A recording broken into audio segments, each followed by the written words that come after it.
big welcome to our live audience for Digital Health Investor Talk. I'm your host, Stephen Wardell. I'm the managing partner of Wardell Advisors, a digital health advisory firm, and the author of The Future of Digital Health. Wardell Advisors is helping digital health companies address issues around growth, fundraising, trade sales, and strategic alternatives, giving you more options in today's challenging environment. You can follow me on x.com/Stephen Wardell. Our show topic today is how new tech is transforming care. New tech is capturing new kinds of data, more continuous data, and data in new care settings, and this is transforming how we provide care. Our guest today is Tomer Bentzion. Tomer is the founder and CEO of LiveMetric, the first wrist-based continuous blood pressure monitoring solution, and a serial entrepreneur, and I'm currently working with LiveMetric as a consultant. This show is being recorded and will be included in my podcast series called Digital Health Investor Talk. Subscribe to our podcast on Apple and Spotify and leave us a review. We always love getting 5-star reviews. We have a new podcast links for the show, so make sure you see recent episodes when you subscribe, or you could be on an old page of the show. This is not investment advice, and we are not investment advisors. Here's the format of today's show. It's 60 minutes long, and Tomer and I will spend the first part discussing the news and the macro picture and some other topics, and then we'll focus on the special topic of the day. And we'll be taking your questions throughout the show, so feel free to ask questions in the comments. And I see that Mary and Mira have joined us so far in the chat. Just telling the chat we'd love your questions here. Tomer, welcome to the show, and please introduce yourself. So thank you, and thank you for having me here. It's a pleasure. So I'm CEO, co-founder of LiveMetric, born and raised in Israel, spent over a decade in Europe in a previous company, and I'm here in the States quite a lot. A physicist and electrical engineer by training. I had my MBA at INSEAD in France.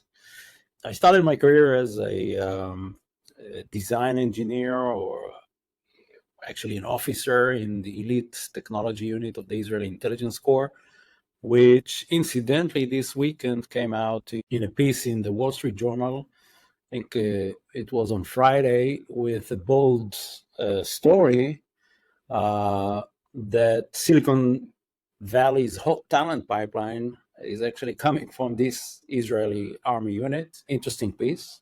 Since then, I actually went into entrepreneurship over the last 20 years, initially in semiconductors, later in satellite broadcast and reception equipment, smart batteries, and LiveMetric is essentially the first and probably the most interesting company I've founded in healthcare.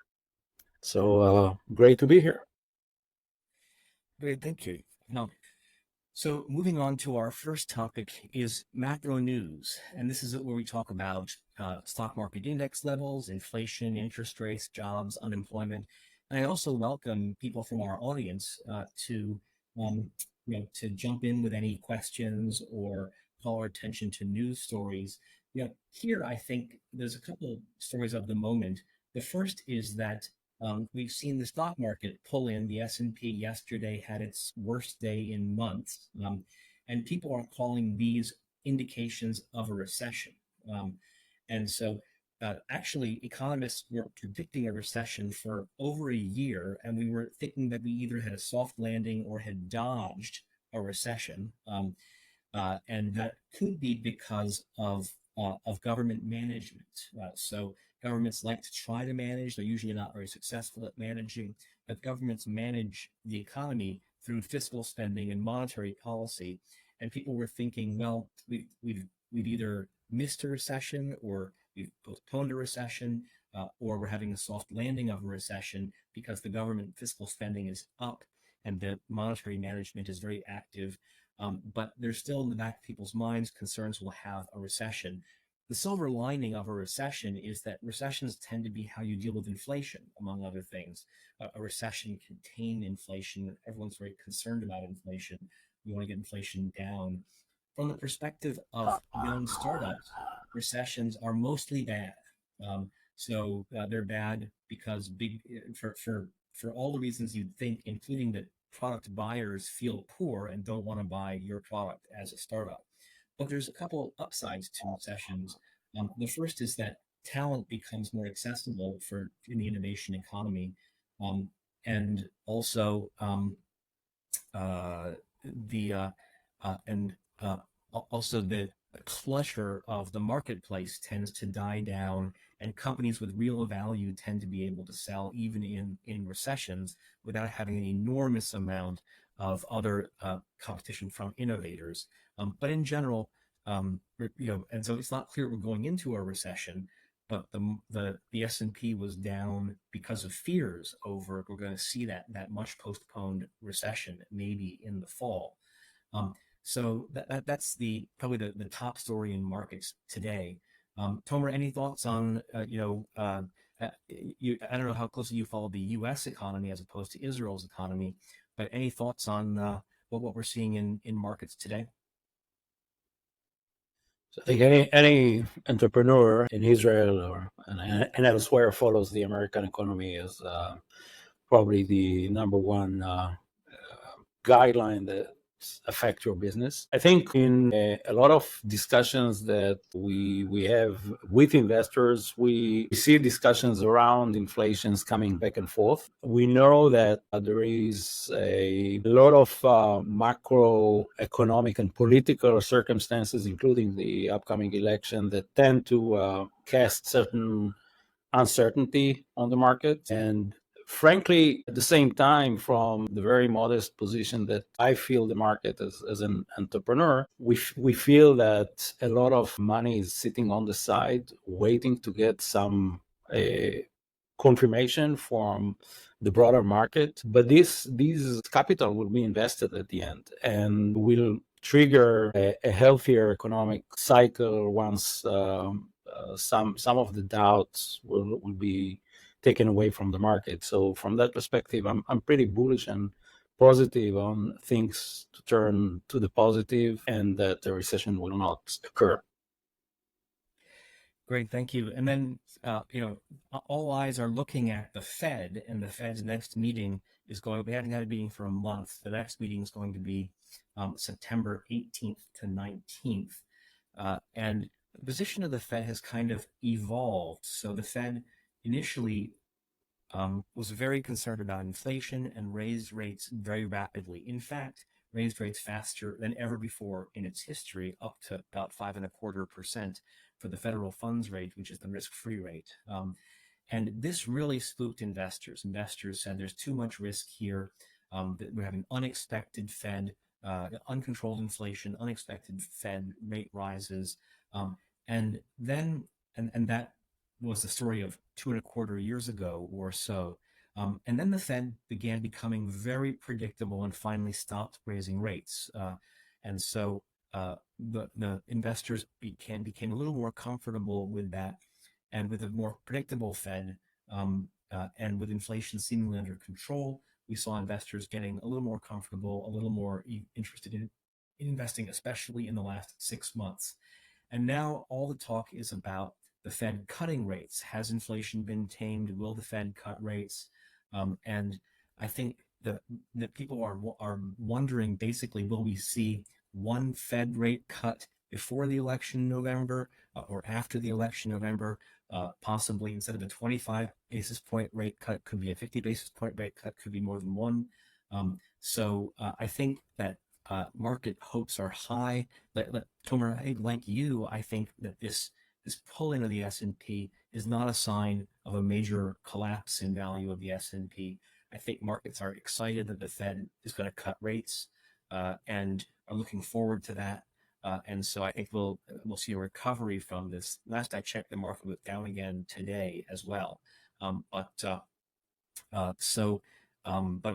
all eyes are on the Fed. And looking at this from the point of view of the innovation economy, which is young company leaders and investors, young company leaders and investors both really want to see lower rates. So with lower rates, people tend to focus on the future more. They look for high growth companies that pay out in the future. That's the innovation economy. When rates are high, people can just put their money in bonds and not have to invest in growth. So the innovation economy really wants to see the Fed cut rates. That probably will cause stock market levels to rise, valuation levels to rise, which is all good for investors. So, Tomer, any thoughts about the Fed managing the economy and the Fed, potentially cutting rates? I'd say conservative would be zero or single, 25 basis point rate cut, and then aggressive would be, a high two rate cuts by the end of the year, or a bigger rate cut. So, any thoughts? Yeah, I think outguessing the Fed is definitely every time I tried doing it, I was wrong. So I don't think it's at least not the kind of bet that I'm willing to take. But I think the changes overall are going to be moderate and not aggressive, just because the Fed has shown that prudence is the number one factor that prevails over other considerations. So that's Yeah, thank you. And I think everyone loves to second guess and criticize the Fed, but I would say over the last maybe year and a half, the Fed has strived to be very predictable. So they will make announcements that are vague announcements about the future, and then they usually stick to that, and they act within. They have predictable meetings. They'll signal direction, and then they usually move They usually move as they have signaled that they'll move. So that has been, and a big part of that was telling the market they were going to stop raising rates, and that served to calm down investor fears.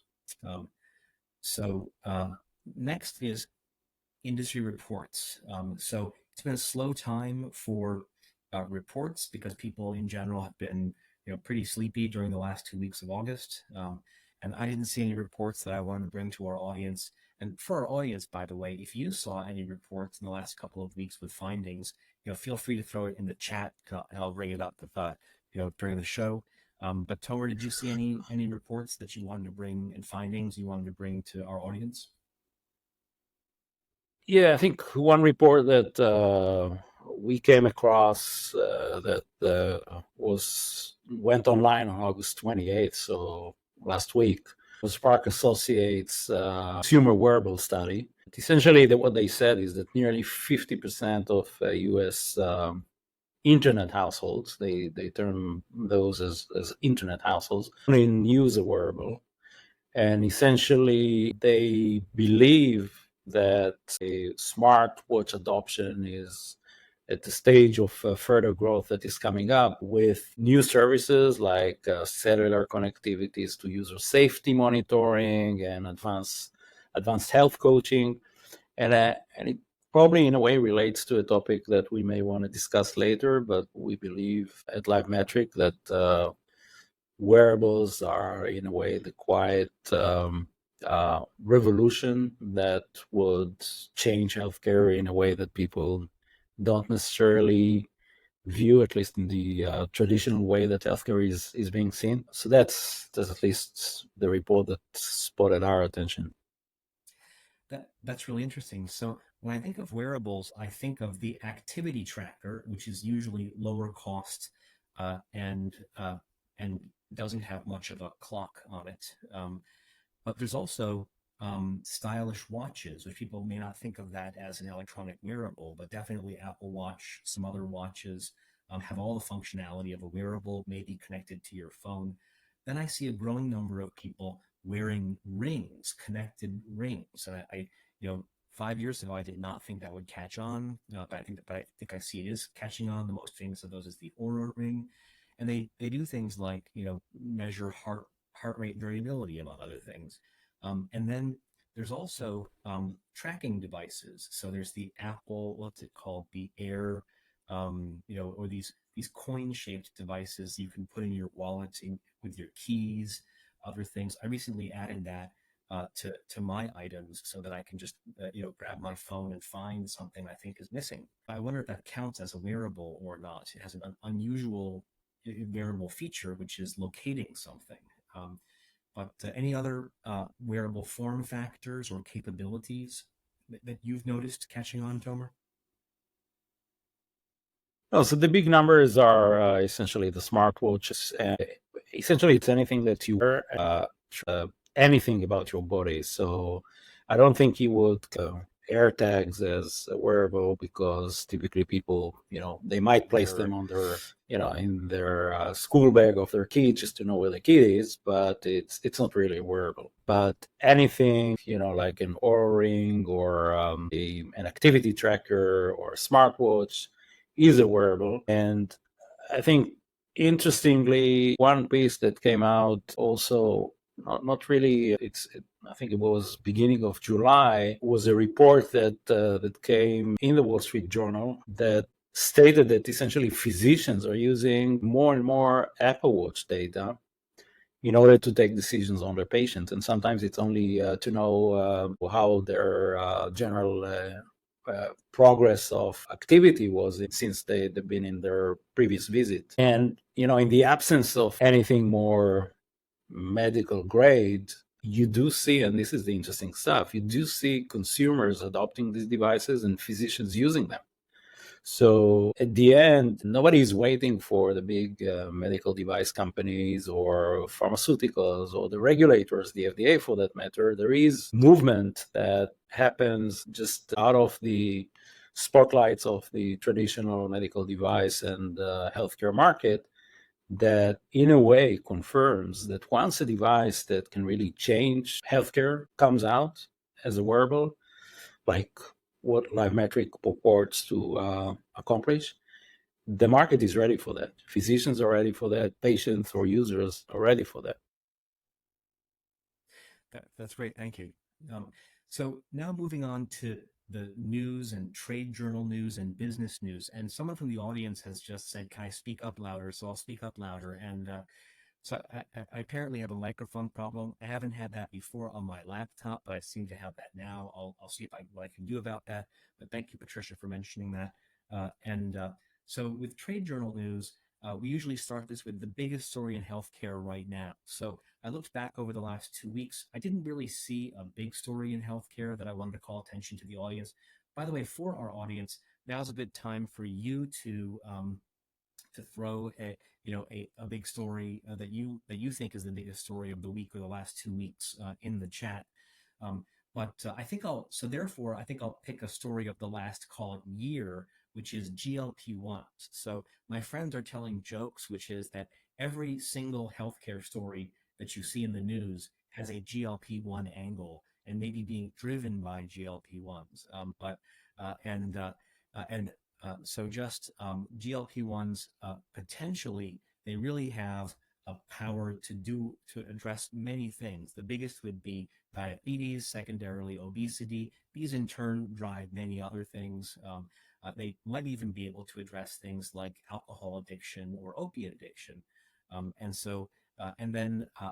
recently hosted a salon on longevity, and GLP-1s were brought up in longevity because they address chronic diseases like diabetes and obesity, which are major factors in shortening lifespans. So to get those addressed when you're young or in middle age is very healthy for longevity.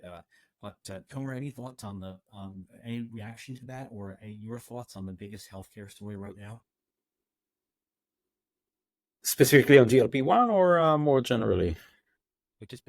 So any reaction to what I was saying about GLP-1s as having a big impact on healthcare, and then did you have a candidate for biggest story in healthcare right now? So GLP-1s is like, you hear GLP-1 as often as you hear AI. Almost any company that is in a domain that could be in some way relevant to GLP-1 has a GLP-1 acronym in their, one of the first paragraphs on how they describe their business. And frankly, as opposed to AI, I feel that GLP-1 is more like a fashion that is not going to last. I think it's the market for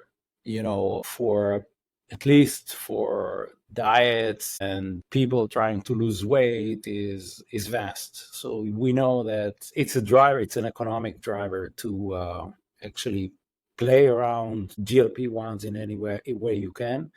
But I think that overall there are also downsides to GLP-1 that are often, I mean, I'm not an expert, but that are often not very clear to the general population. And I really view this as something that probably will take a year or maybe two, and then will evaporate in the same way that it appeared into those discussions like the one we are having right now. And I think, again, the news, if we speak more generally across a year, 2 years, is actually how very, very specific AI driven technologies could change healthcare. We're seeing first very simple things that save, healthcare service organizations work, that are helping them to essentially run through loads of data, that are essentially even translating data if they have, Spanish speaking populations or other populations for the same kind of service. And we will see this more and more. At the end, I think the first low-hanging fruit in AI, at least in healthcare, is to save costs and reduce quite a lot of manpower that, as we know, is a big chunk of healthcare costs in general worldwide. Yeah, so that's AI that's going to change quite a lot what we see in healthcare in general. Great, great. Thank you. And so the next I wanted to bring to our audience just a really interesting story about a high-flying digital health company called TruePill. And so usually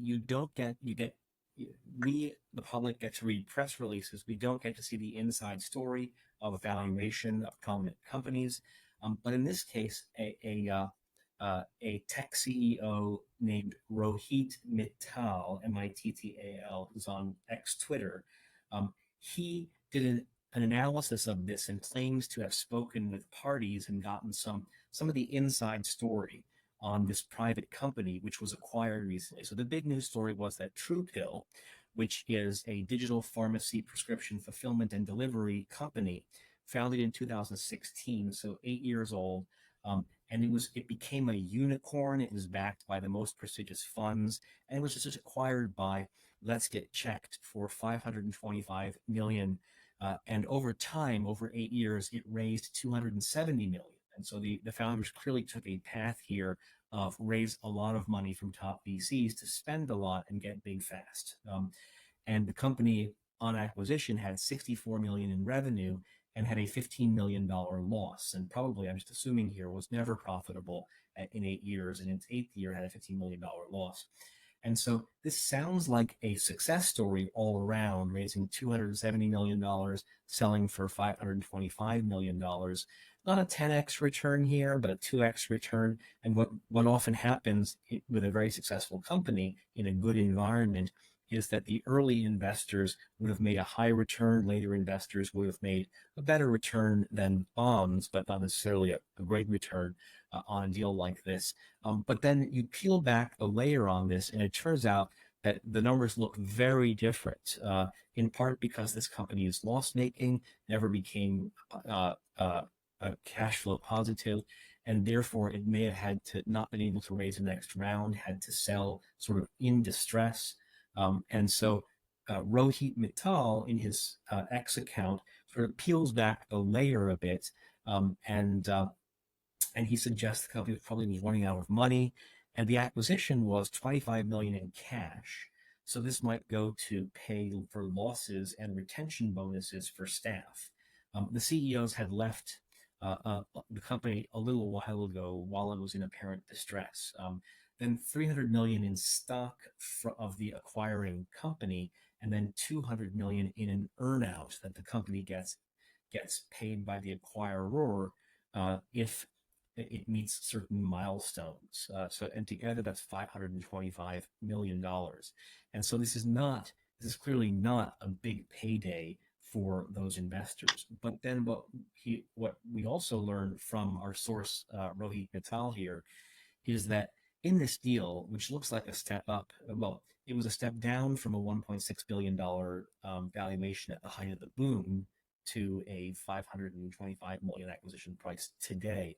But in this, the common stock, including the stock of the founders, was wiped to zero, basically, with all of the return going to the preferred holders, who are leading funds like Initialized Capital, Oak, and Opto Ventures. This is, and so in the innovation community, people look at that and say, wow, some founders made a unicorn, and then their ultimate payout was zero. And so that can happen. That's too bad. And you never know, in the height of the boom, when you're trying to grow fast, you never know if you should raise more money and have your company geared to grow faster and have more losses, or else you'll be outcompeted, or whether you should go a more conservative path. But this is feeding a sort of a story by some founders that you should do a one-round company. So that's a company that is geared to only ever need one round of funding, and then you're not shooting to be a unicorn, perhaps, but you'll have more certain returns, good returns for the initial team, that sort of thing, and not face having been a founder and worked for 8 years and then have your equity worth zero. So we seldom get we see public announcements all the time. We seldom get a look into these, but this was the story of a company that needed to be a unicorn, was sold in an apparent good-looking transaction in a tough environment for $525 million, but actually the founding team not getting a lot. Tomer, for our audience, if you guys have any questions, or for Tomer, any thoughts on this? But it shows the trade-offs of being a founder, and also the stresses of going through a period of high fundraising, high growth, or expectation of spending a lot on sales, and how that may not work out so great for a company. The only comment that I have is that in the way you read this transaction, it appears that the acquisition was a merger. The acquirer, or the co-party to the merger, is also loss-making, the way I read it, if I'm not mistaken. It's a classical case of raising the evaluation when the market is booming, and meeting reality when the market is difficult. Models that require a lot of capital and are loss-making for pretty lengthy periods of time. So you end up betting the company on making it with a financing round that could take you to profitability or a next milestone. But if the market turns down on you, like it happened to TruePill, these are the types of transactions that make most sense, because they salvage the company, and of course they get common shares zeroed and no return for the founders, but at least the enterprise has a chance to make it to profitability and deliver shareholder value to the others. Great, thank you. Yeah. And so then other trade journal news I'll just mention. So Spring Health got an enormous amount of attention. Here's another unicorn founded by young CEO April Ko, and raised $100 million Series E recently, valued at $3.3 billion. So 3 times over a unicorn, and they are now sort of spoken of as likely to IPO. So this gives us a chance to talk about the IPO market. So Jason Berry of DigitalHealth Wire wrote about that they may IPO. So my own view on IPOs is, first of all, and this is not my view, this is just sort of a fact, the IPO window is closed. It's closed for tech, it's closed for biotech, it's closed for digital health. And what needs to happen is that a big sector like tech or biotech needs to see the market open. And the way that usually happens is you have a tech or biotech company that's very high quality, fast growing, great margins, great earnings, positive earnings. IPOs, investors are excited, they get in, and then if its stock price goes up and stays up, then that's a real chance for the IPO window to open. Then many other boards tell their portfolio companies to get ready to IPO, and we see a wave of IPOs in this optimistic environment where stock prices go up and stay up. And so we haven't seen that. So there's time is involved in this. You have to see it. Everyone thinks we may see an attempt to open the IPO window in the fall. That's right now. It's September, October. And if we see that with a high quality, prominent company that successfully IPOs, we may see digital health companies seek to IPO. This is the first time I've seen Spring Health named as a likely IPO candidate by someone. But there is a long list of digital health companies that have been spoken of for years, including Omada and Virta and others that are valued over $1 billion or were their last private financing and are thought to be ready to go to IPO. Digital health companies that IPO'd in the last, call it 5 years, had actually been worse performers than the market as a whole, especially SPAC companies. That's too bad. That means investors feel burned. Public investors feel burned with the IPOs that they had. And this includes former high flyers like Teladoc and American Well, who have seen margin erosion in their core products. And then recently we had an IPO of Waystar, did moderately well. That's a mature company, not a growth story, but a mature company in revenue cycle management. So that could serve as a useful precedent or comp for people who want to IPO, could say that it could be done. So I think it's good that we're now looking at IPO watch. We want the IPO window to open. We want markets to be a risk-on environment. Markets are currently a risk-off environment. We want investors who put money into digital health companies to see the IPO as an open way that they could harvest that investment and then put more money back in digital health investing. So it's nice to see IPOs talked about, and with Spring Health, named by journalists as could be a flag, a standard bearer, or a first IPO once the window is opened by someone else, by biotech or by tech. So, Tomer, any thoughts on public markets and IPOs? No, I think I have nothing to add. I think it will be a bless for all of us entrepreneurs if we see the market for IPOs opening up. Patricia asks, I'd be curious about salaries of the founders and exit packages, which may have had given to them a decent amount of cash. Yeah, that's a good question. Usually, with young companies that are only a few years old, founders get sort of, you could say, below market comp on a cash basis, and then high comp on a stock basis. But there's restrictions on that stock. They can't just sell out of it. They have to hold it and for a period of time, which means they can't just quickly exit with that stock. And so then, exit packages, according to Rohit Mittal, these founders at this particular company didn't get exit packages. They were leaving the company at a time when the company was in trouble and there was not a lot of cash. And so there wasn't a lot to give them, and they didn't have a wonderful exit story on their way out. And it's much more lean than it would be in the Fortune 500, where you hear about, executives getting sort of golden parachutes. So next, and I'm jumping ahead a little bit in order to get to our main topic, but just some upcoming conferences. I wanted to mention my friend Xuan Gui is hosting a conference for Pharma in AI.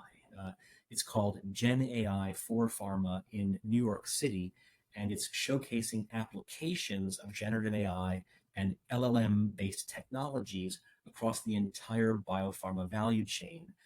So this event is Thursday, September 12th, coming right up, in a week in New York. So if you're interested in that, if you're in pharma and you're looking to apply AI, send me an email. I'll send you the registration link. I'll also put the registration link in the chat for the show. And then I'll also mention that everyone has begun talking now about health. So health is October 20th, 23rd in Las Vegas. And I view health as an investor conference. And I think for young companies raising money, it's worth it to go to health. There's a very heavy national representation of VCs, and they are in meeting mode. And so literally what you do is starting at least 4 weeks in advance or earlier, so that's starting soon, you write to every VC, every aspirational VC contact, and you say, let's meet at health. And many of them will be going, and they're in meeting mode, and they have their day segmented into a bunch of 30 or 40-minute meetings. And they say, sure, we have a meeting facility, come by our meeting facility. And so this is a great way to meet VCs for first meetings, completely first meeting. It's a good way to meet VCs. Then also, if you've met a VC by phone, but never met them in person, figure out a reason to meet them, reach out to them and say, I'll meet you there. Usually, as a young company, there's 3 reasons to meet a VC, 3 kinds of news they care about. There is product news, there's sales or biz dev news, and then there is syndicate news. If you're raising a round, talk about syndicate, a possible corporate venture fund says that they're in, but they can't lead or something like that. And so, this is a great conference to reach out. Also, the theme is just innovation themes. It's good to try to speak at a conference like this if you can. Walk the floor. However, it is not a trade show. You're not going to find customers there. And so that's a big drawback of spending a lot of money on health as an investor conference. But you won't find your customers there, unfortunately. So I would say walk the trade show floor, but don't necessarily spend booth for the trade show floor, because usually the booth is there so customers can walk by, and there's not going to be customers at this. So those are my 2 events. Tomer, any thoughts about health or any conferences that you recommend to our audience to go to? No, I think health is a terrific conference if somebody is looking to broaden a little bit the access or the reach to investors. Our focus at LiveMetric, we're now at fundraising roadshow, so we sort of weave in some of the conference as a secondary priority as we go, towards the fall and our meeting schedules. But I don't see any other, let's say, must show that at least we should be in as a startup. Great, thanks. And then personal notices. So the next event I'll be at, I'm hosting a digital health innovation night in Boston, Thursday, September 19th, featuring Bessemer Ventures' Steve Krause, who'll be talking about trends in digital health investing. So Tomer, any personal notices from you for our audience? Not yet. I should have some participations in speaking opportunities and panels, but they are not fixed yet. So great. So now we're moving on to our main topic, which is how new tech is transforming care. New technology is capturing more kinds of data, more continuous data, and data in new care settings that's transforming how we provide care. So let me just ask the most general question, Tomer, which is, how is new technology transforming care? So I think every company sees the change of care and the way care can be provided to patients differently. Everyone has their own specific angle. Several days ago, I've been in a round table with some companies in women health and precision medicine, and everybody sees the world through different lenses in a different way. But the way we believe is common to everybody is that there are new effective ways to collect data that patients and users are happy to cooperate with. The compliance rate is up. In our case, it's wearables. There are new devices that are coming up that reduce the friction for the patient in terms of collecting data. And then there is the brains behind be it AI or otherwise, that processes data and saves a lot of error and speed in diagnosis, and generally promotes better health in a new way. And we can give our own example, for instance, at LiveMetric. So we're using a wrist-worn device that uses proprietary, very unique pressure sensors that are inside the strap to extract the pressure waveform that is identical to an RT line that you would have in an intensive care unit or operations room. But in the very, very beginning, people came to us and say, "What do you do with it? Why would anybody sitting watching their TV at home, even if they suffer from a cardiac condition, acute diabetes, hypertension? It's a lot of data. You don't need this data." Like, this was the conventional wisdom when we started off. And very quickly, even by chance, we discovered that you process data overnight that we have on the cloud, and essentially you have signatures in this specific data, in this specific waveform, that would very, very likely help you get a correct diagnosis on many types of conditions. And the first eye-opening experience we've had was that one of our engineers overheard a discussion between two cardiologists in University of Chicago, where we had a study going, and they were looking for a patient that was released from hospital, and they didn't know who she. And this patient suffered from problem with her aortic valve. And they said that she was a subject in our study. And of course, we don't have the patient data. That's the law. But we did have the data itself. And we ran overnight, actually, in Israel. It was daytime.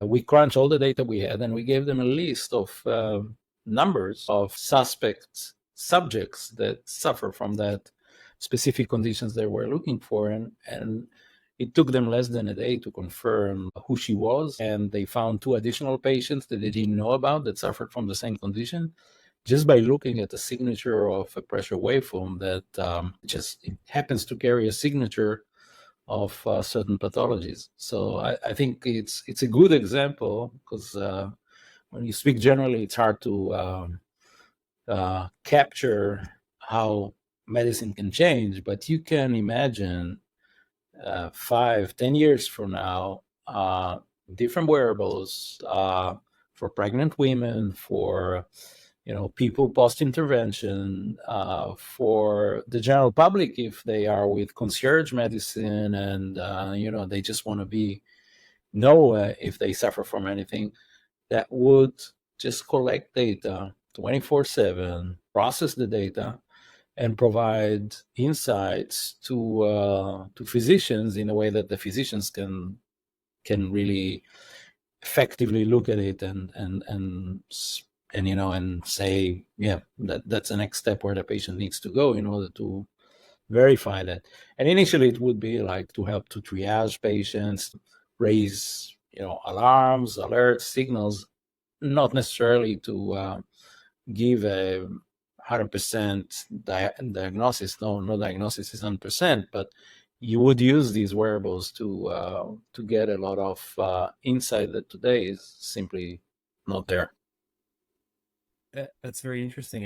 And by the way, I remember having conversations with technologists. Now, this is now going back 15 years ago, and it was about wearables like the Fitbit, which claims to be only consumer grade. They do not want to claim to be clinical grade and be subject to FDA regulations.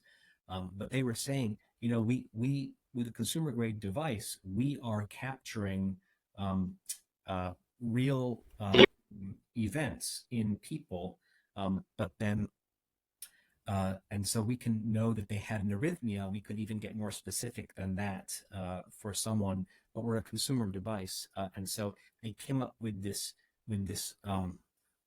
with a process where they give an alert to a wearer that they will say heart rhythm event detected, see a doctor. So that's, in a sense, that's new tech.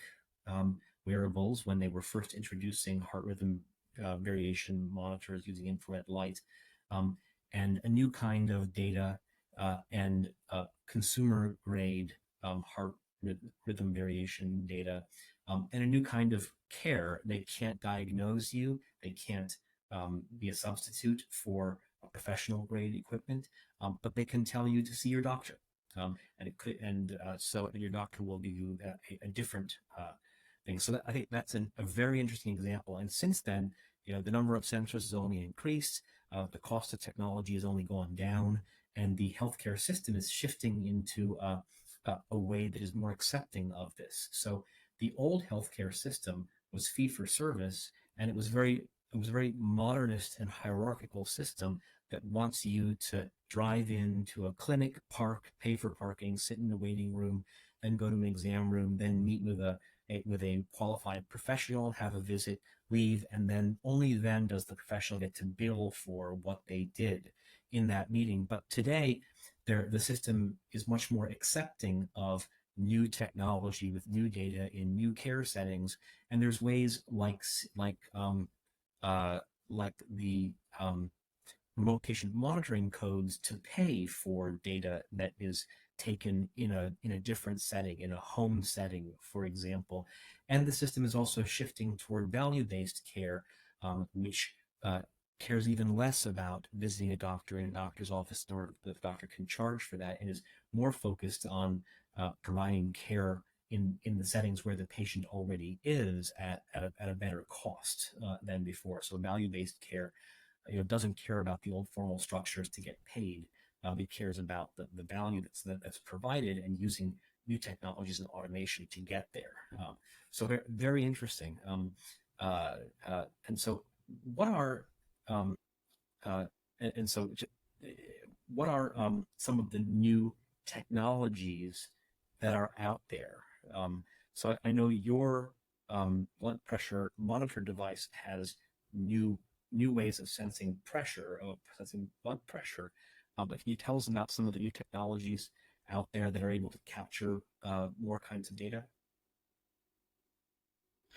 So I think it's varied in a way, because some, the underlying signals and the hardware devices that are used, let's say, in wearables to get those signals, there the technology doesn't progress as fast. So essentially, it requires a lot of research and development. You still need to get proper validated studies, to get an FDA clearance or approval, and it takes time.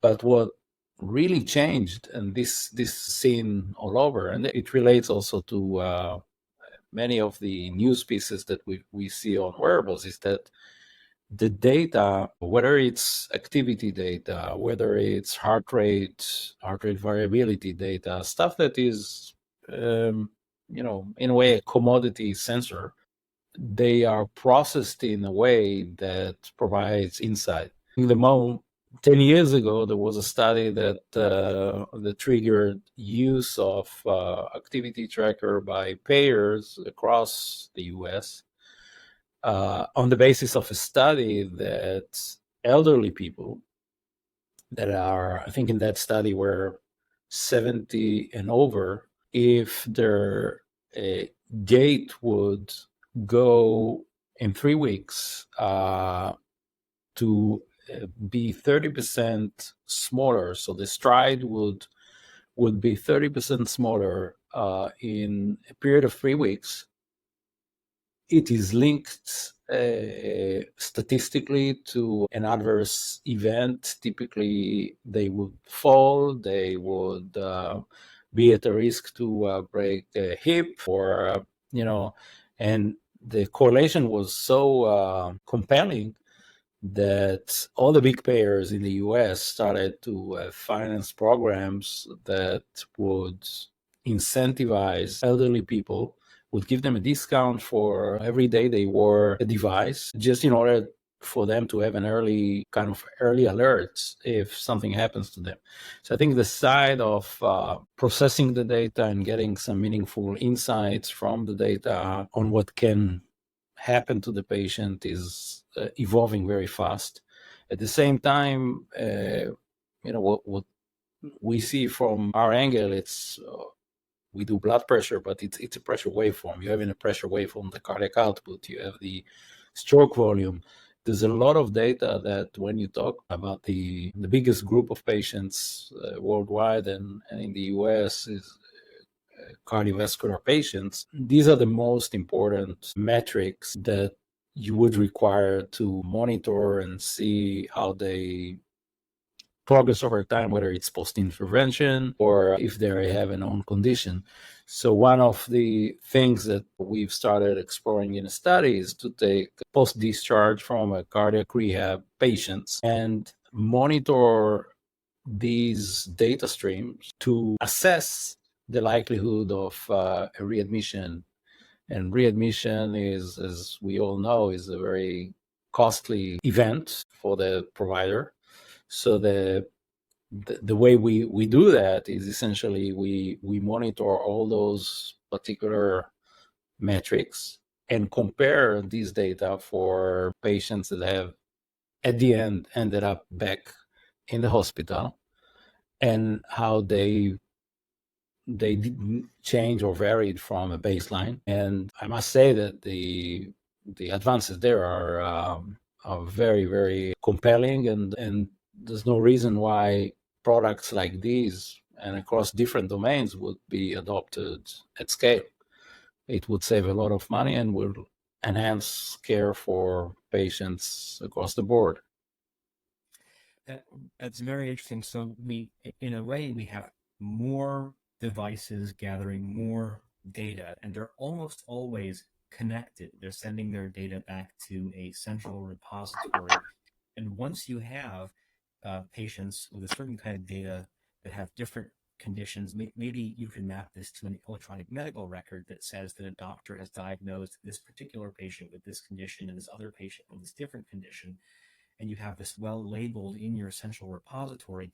Now you have a new sick patient, and you can compare that. And it's never been easier. So we have these repositories. The repositories are richer than ever with data, and it's never been easier to compare a new patient to the existing repository. And this wasn't true 10 or 20 years ago. And by the way, Stephen Keeler, for our audience, now's a good time to ask any questions about our main topic. And Stephen Keeler asks, what do you consider to be a successful or meaningful level of engagement from patients? So I'll also mention that, patient adherence to taking drugs they're supposed to take, that they're prescribed, is under 50%. So I think that for a realistic doctor, engagement in terms of adherence to a prescribed drug would be 50% or higher. And then Teladoc, this is 5 or 6 years ago, they had a metric which was that they'd like to see everybody eligible to use Teladoc at an employer use it at least once a year. They would call that full utilization. And so that's another measure of engagement. Tomer, I guess in your case, this might, you've been talking about hypertension or cardiovascular disease.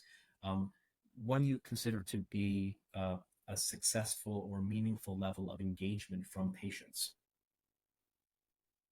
Yeah, I think it's a great question, and it really depends on the topic. At the end, the success is defined by meeting the thresholds that makes a solution, a service, a product economical, and that generate a measurable, effective impact on the patient. And in our case, in hypertension, for instance, the numbers are today horrific. There are 108 million Americans who suffer from hypertension. 40 million Americans take medication daily for antihypertensives. But listen to that. 75% of those taking medication remain uncontrolled for blood pressure. So, and then if you look at the numbers, how many are so-called unmotivated, so they don't even take medications, of course, the numbers are much, much higher.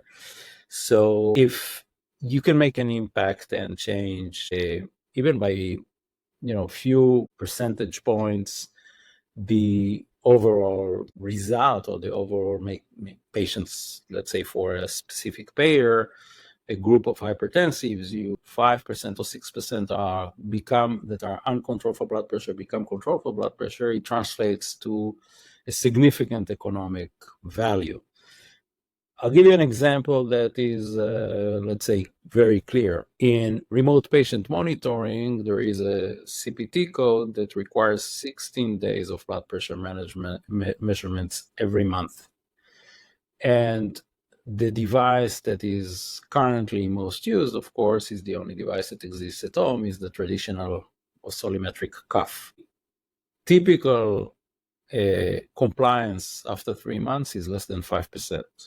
So less than 5% of the patients that are under a remote patient monitoring program are taking the cuff outside the drawer at least 16 days out of a 30-day period and taking the blood pressure.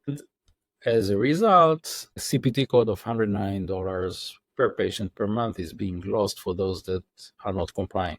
So if you come with a device, let's say like ours, that is a wearable and that does not require them to do anything, essentially, just to make sure that they wear it and charge it every week or so, they become in a way compliant without paying attention to it. And I think at the end, these are the big changes that will occur in healthcare generally, because in every other domain of our life, we're used to progress. We're used to being, everything is being catered to us as customers. We don't need to do much to watch TV, to purchase things online. It progresses all the time. But somehow, as we all know, in healthcare, change happens much, much more slowly. And when these wearables make it as easy as ordering things online, as easy, as consuming other things that we do in our private lives, patients will comply, and this will generate a ton of data.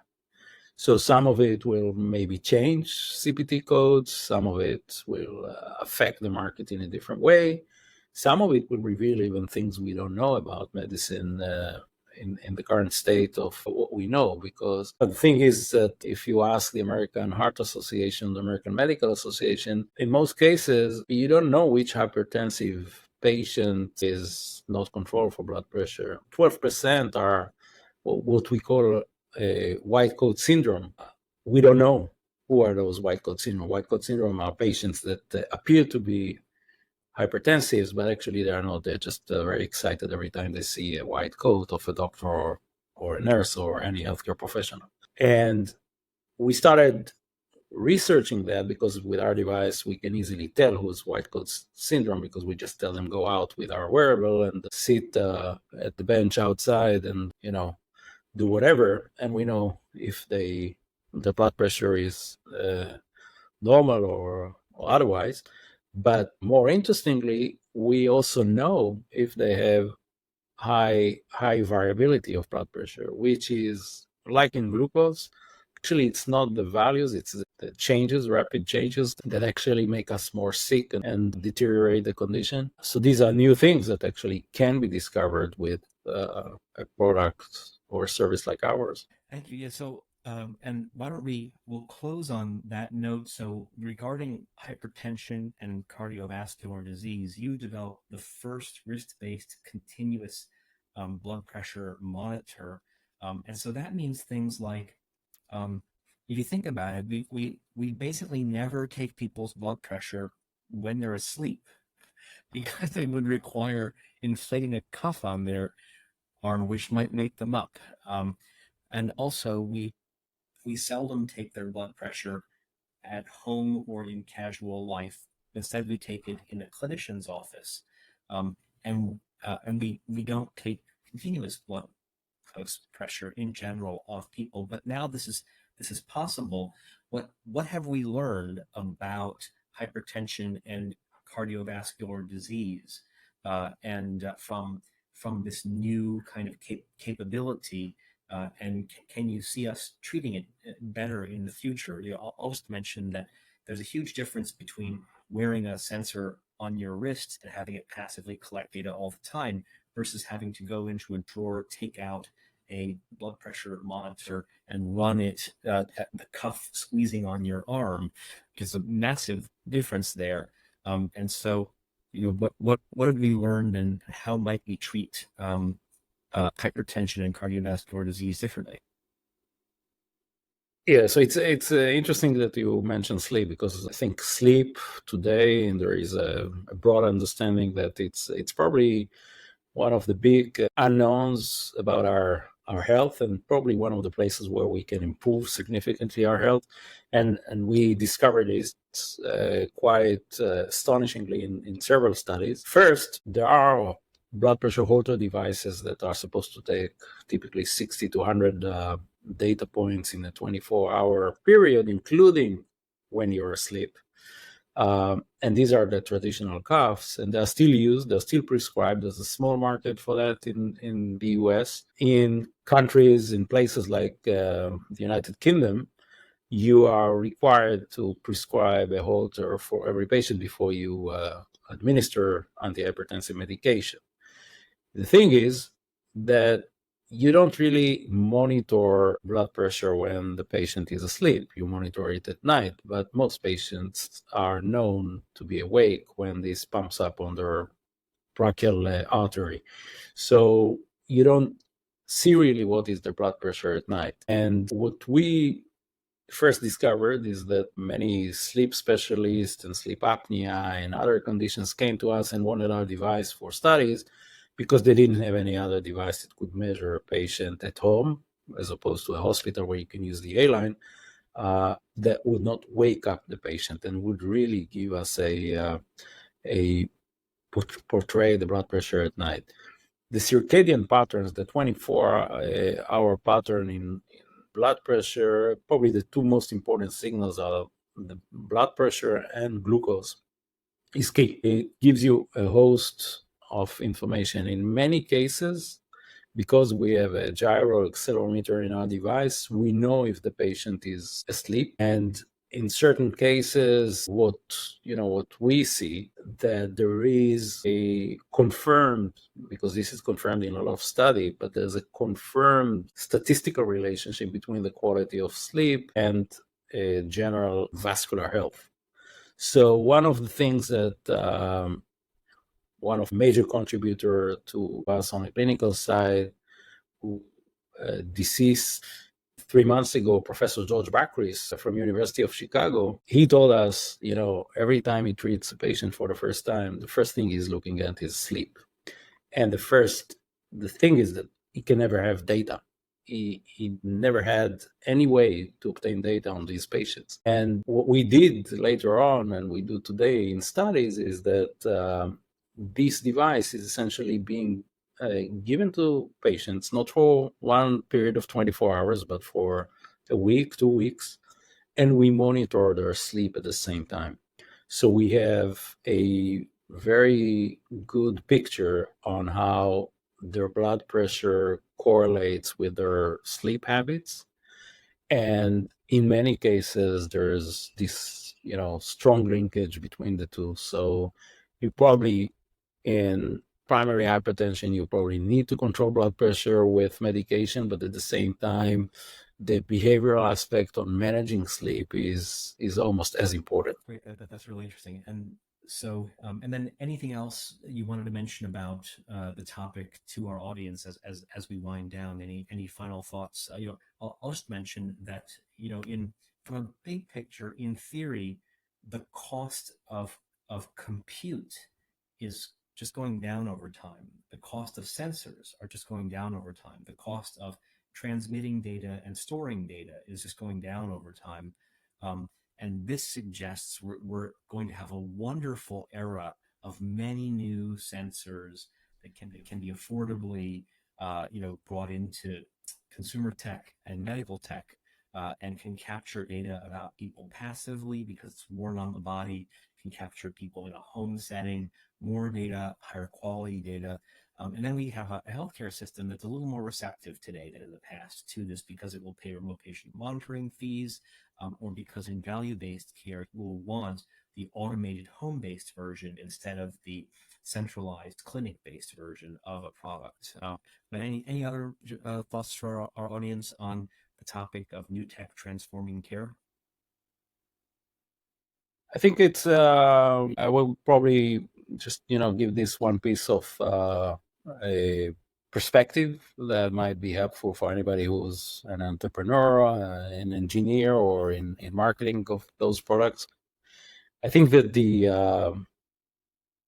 from our experience, the borderline between consumer tech and health tech is becoming less and less clear.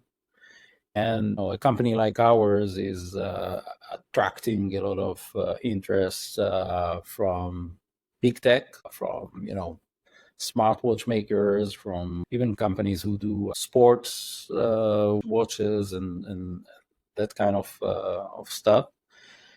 And at the same time, these same devices can go into very specific care programs for instance, for patients with heart failure or diabetics.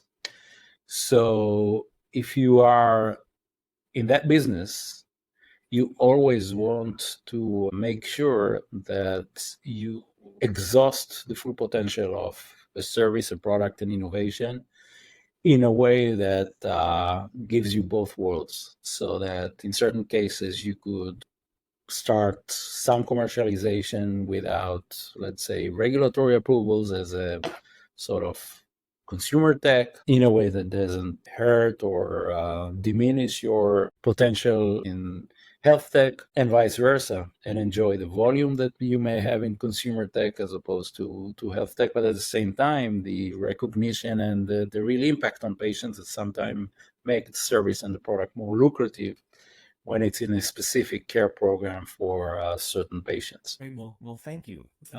It's wonderful to hear about this, and so I think for time reasons we have to wind down. So thank you. You've been listening to Digital Health Investor Talk with host Stephen Wardell, and special thanks to our guest Tomer Bentzion, the founder and CEO of LiveMetric, which is the first FDA-cleared wrist-based continuous blood pressure monitor.